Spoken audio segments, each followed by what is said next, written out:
I wish I could actually whistle. Hey guys, how's it going? So in my last masterclass video, we talked about vibrato, and I thought today it would be fun and interesting to give you guys some tips about how to have the clearest and best harmonics. Now, harmonics are, in case you're feeling artsy-fartsy, flageolet, which kind of sounds a bit like flatulence. Artsy-fartsy, get it? So harmonics can be a tricky business, but they can also be one of the most beautiful, ethereal sounds that a violin can produce. Kind of like the voice of angels from the heavens above. Anyway, before we begin, just make sure that you have enough rosin on your bow and that you're, more importantly, capable of producing and drawing a very straight bow.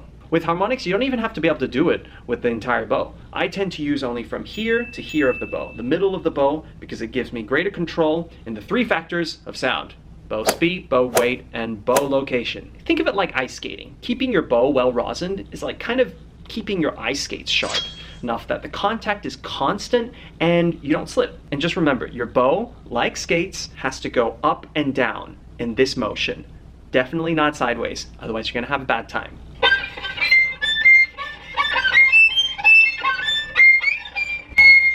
Now let's talk about the approach to the string. So harmonics will sound best if you don't start from the string but above the string, moving the bow already at a certain speed.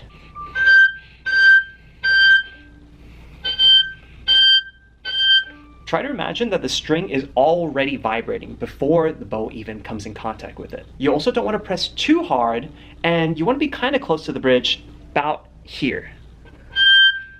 Now, natural harmonics are pretty easy to play, and those are good to use in passages as a color effect, or kind of where they can make the music appear more charming, or also in other passages where they can create a sudden spark of virtuosity.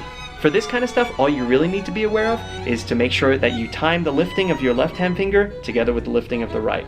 So lifting the left hand finger on a harmonic will increase the ring. What you don't want to do is to lift the left hand before you've even reached the note. Trust me, I've done it before and it's so not cool.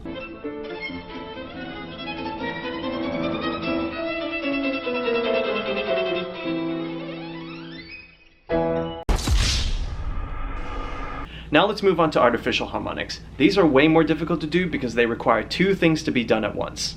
The key to artificial harmonics is that both fingers have to be exactly where they are, which means perfect intonation. You can help yourself by checking underneath the notes, like this. Or, one thing that might help you is that most artificial harmonics are a fourth above the firm note. So they're like this.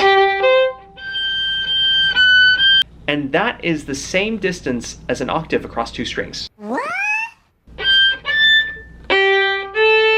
So you can be happy that, in a sense, you're practicing two things at once. Actually, make that three things at once, because extreme bow control is required for harmonics, which are way more difficult than normal notes. It would be like in Dragon Ball Z, where they train in high gravity situations, so when you go back to normal notes, you're gonna feel like a god. So this can be a bit frustrating, but with patience and a lot of note checking, you will get there. Alright guys, that's it for today. Thank you so much for watching. Please remember to be patient with yourself, and when you're learning something new, the best way to do it is with small amounts, but frequently. I also want you guys to send me your videos of your favorite harmonic moments. In case you can't think of any pieces that have harmonic passages in them, I've included a list in the comment section below to get yourself started. I can't wait to hear your beautiful harmonics. Bye!